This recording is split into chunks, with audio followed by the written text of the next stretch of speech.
Hi Pisces, welcome to your January 2024 Astro-Tarotscope with me, Raphael from Reydiant Reality.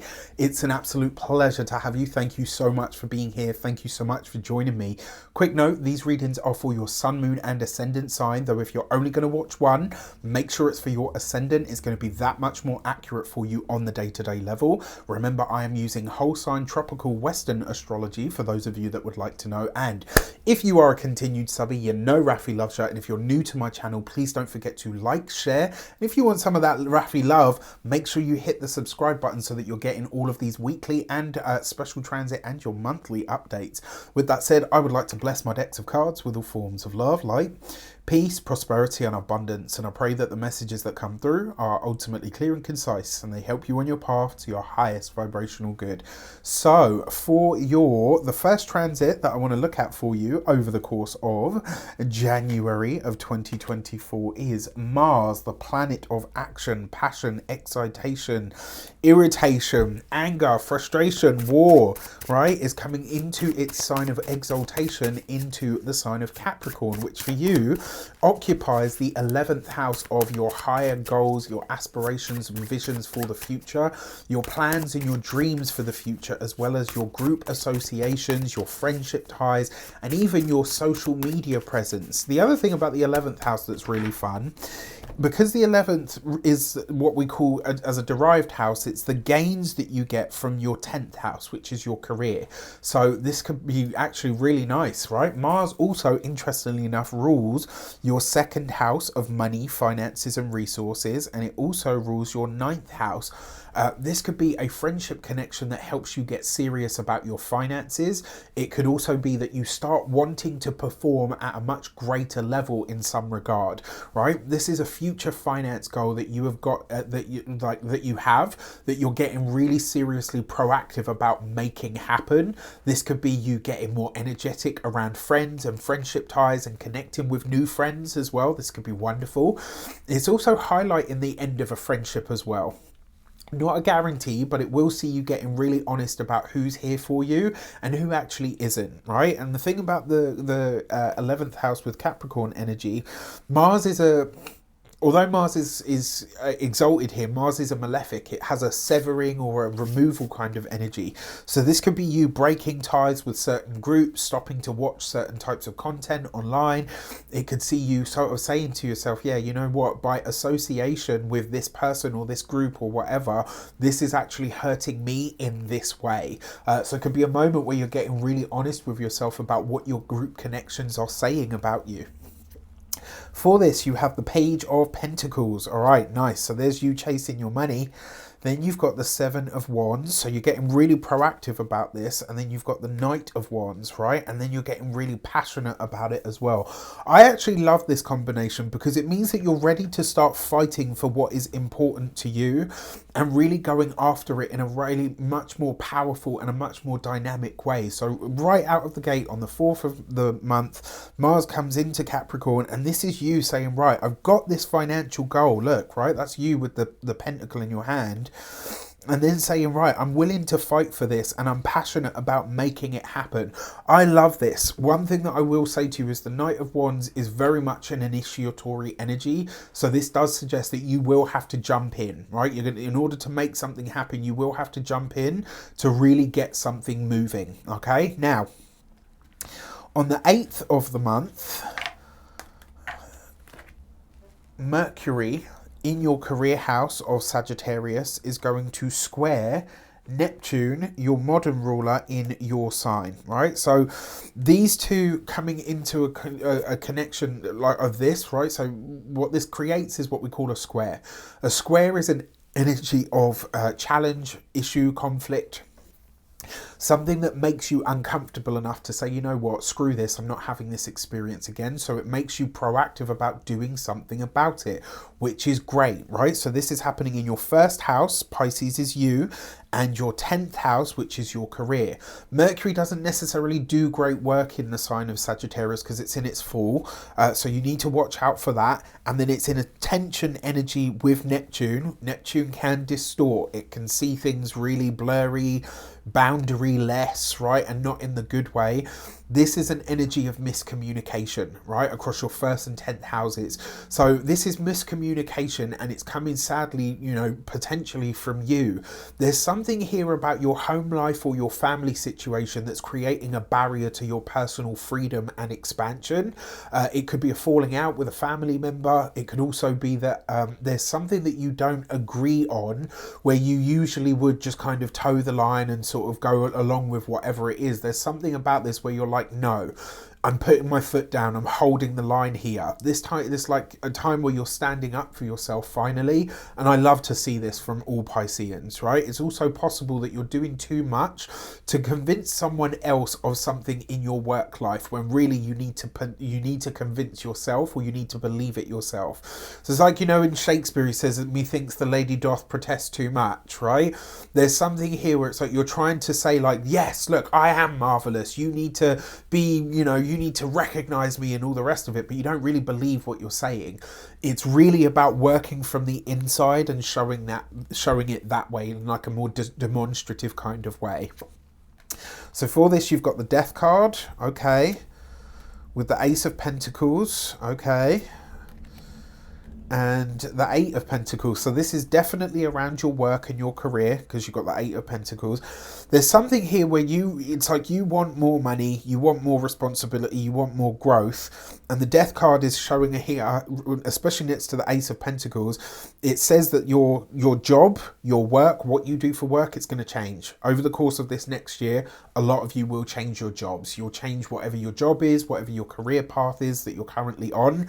It won't be the same by the time you finish this year. And I've got to say, a lot of this might start now from this miscommunication, because you might start to see like, wow, okay, so I'm not viewed or valued in the way that I thought I was, right? So this happens on the 8th of the month, right? Now, because it's a transit that comes exact on the 8th, the 2 days before, the day of, and the 2 days after, I'm calling it. So from the 6th to the 10th of the month, this is where miscommunications around career could really happen or could come to light. And that Death card, not only does it spell out the beginning of the end of your current job or work cycle, but it also suggests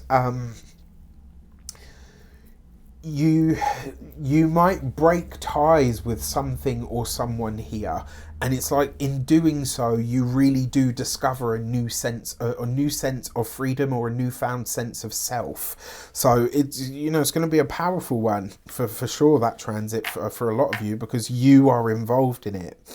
Okay, on the 21st of the month, Pluto, the Lord of power, change, transformation, death, destruction, but also big money, secrets, and all of that stuff is coming into your 12th house.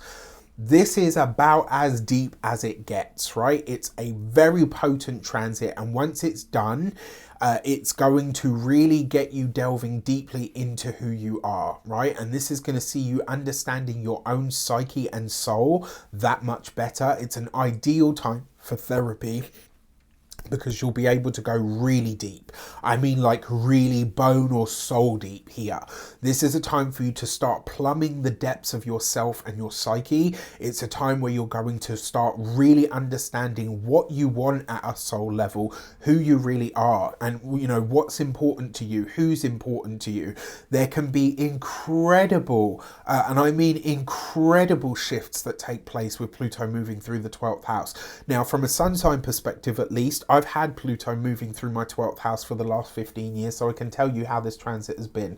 On the ascendant side of it, it's been moving through my 6th house. So I've had a really interesting experience of it, and I can tell you there can be an incredible change of yourself over this next 20 years. It will become clear to you where you've held yourself back, what your own triggers are, and also it's going to reveal to you what the best way is, what to you is your best life and your best self. You can't ignore the stuff that Pluto shows you. None of us can. But what it does give you is a much deeper sense of self. Now, what I will say about this is, Pisces is, I'm sorry to say this, but I'm calling you out here, right? It's a very escapist sign. When stuff gets a bit too real or a bit too intense or whatever, they just disappear into a fantasy land. It's like, okay, well, I'll come back out when it's all better.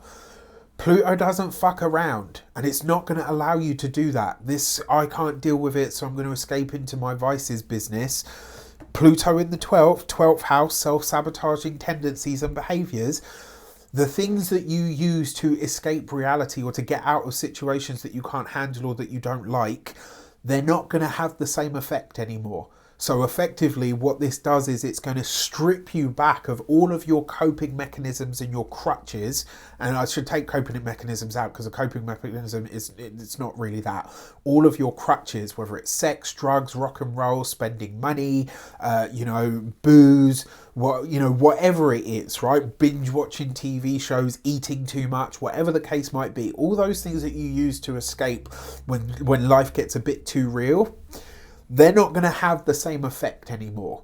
And so you really, effectively, what it's giving you is no place to escape to.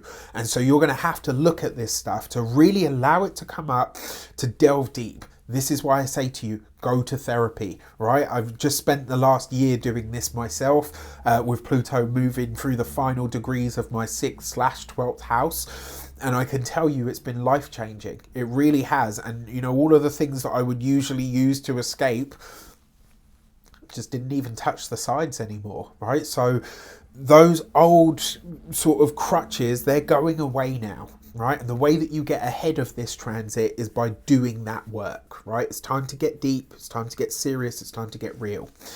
The old control and power dynamics and issues could resurface, but this is for you to meet it head on, right? Since Pluto rules your 9th house, I wouldn't be surprised if for some of you this comes, because remember, Pluto is transformation. I wouldn't be surprised if, this is a change of location for a lot of you. I really wouldn't. It would make total sense. It would be on brand because the 9th house is foreign culture, distant lands, all of that stuff. And then finally, because Pluto represents secrets and the 12th house is hidden enemies and secrets, these things can come to light now. And this isn't, when I say this stuff, I'm not saying it to scare you or to upset you or to, suggest that you're just an escapist moron that doesn't live life. It's not that at all. I'm saying this stuff to empower you. Pluto is power coming into the 12th house, which is a house that you have more affinity with than any other sign, because the Pisces is the 12th sign.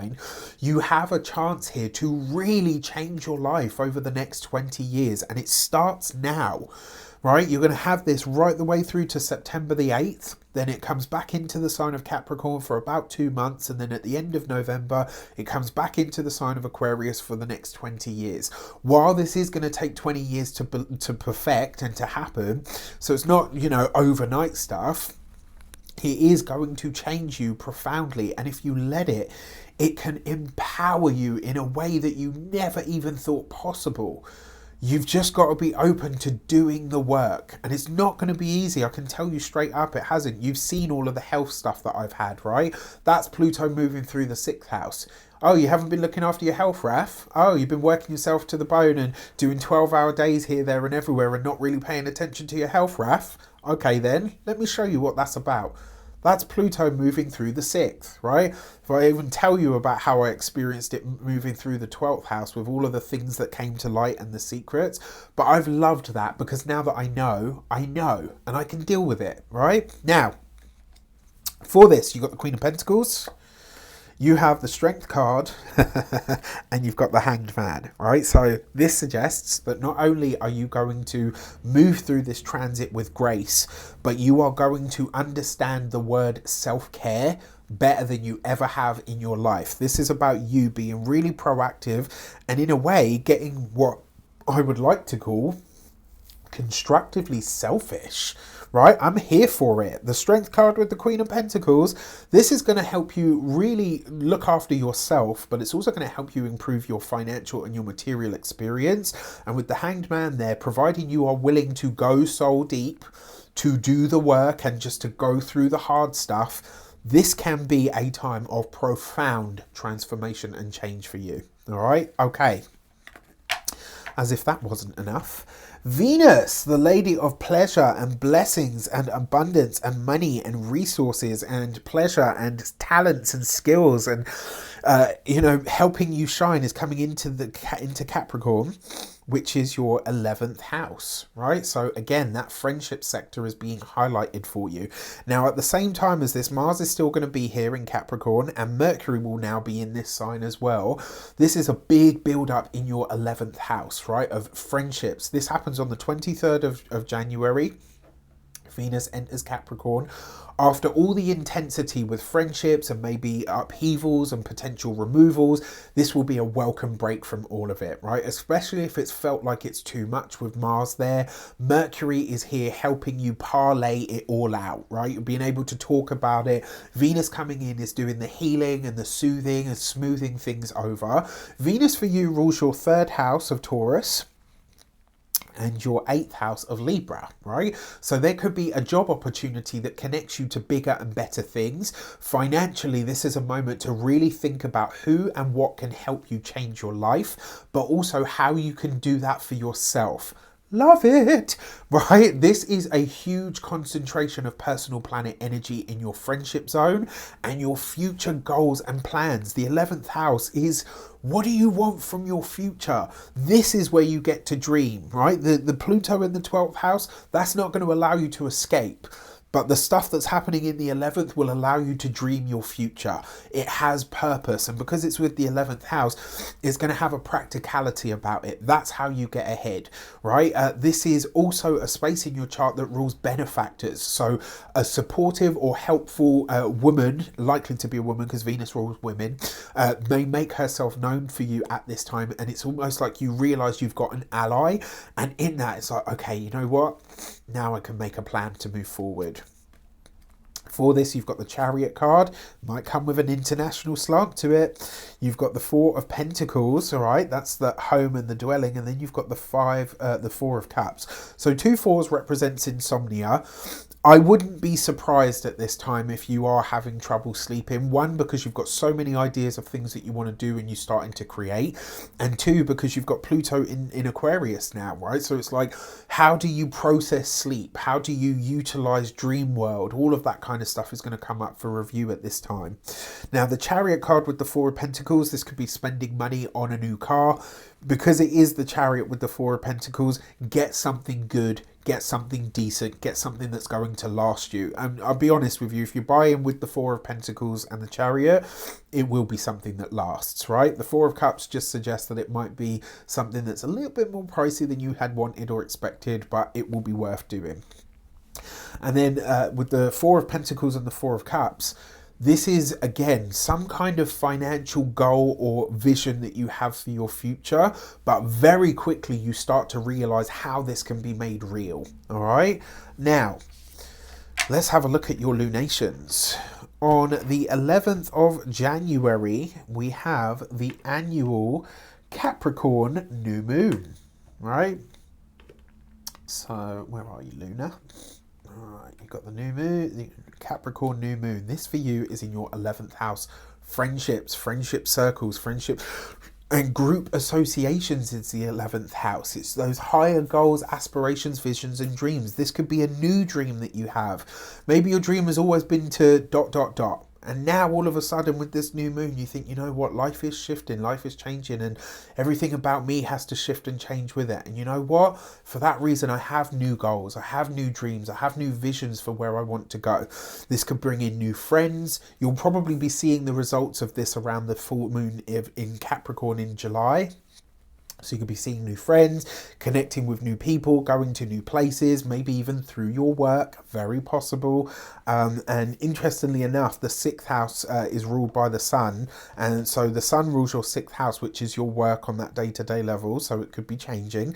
The moon for you rules your 5th house of pleasure, joy, romance, and speculative endeavors. So you could be doing something a lot more creative and a lot more fun for work moving forward. And maybe that's the goal. Something that's a lot more soul-worthy and a lot more stimulating for you. And for this, you have...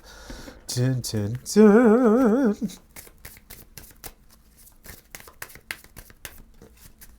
All right, one more, go on.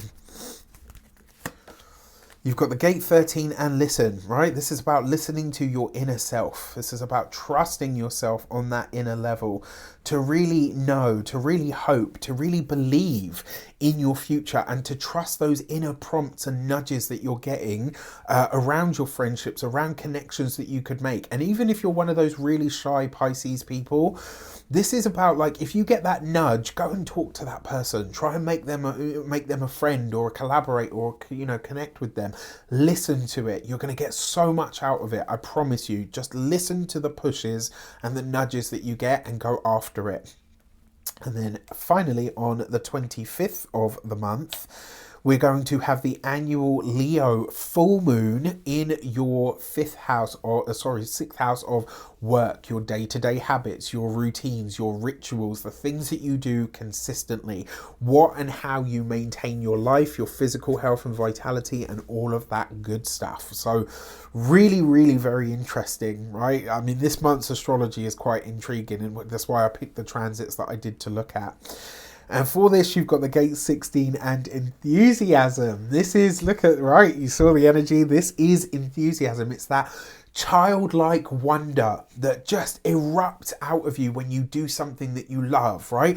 Like for me, as you can tell, when I'm making these videos and I'm doing, like, I don't want to do any of the boring stuff. I don't want to do all of that. Like when I'm doing this and I'm reading people's cards and looking at their charts and calculating their numbers, and I get really excited about this stuff. I want to see people win. I love to see people excelling. And if they can learn about themselves through all of this weird and wonderful shit that I do, like, oh, what's not to love, right?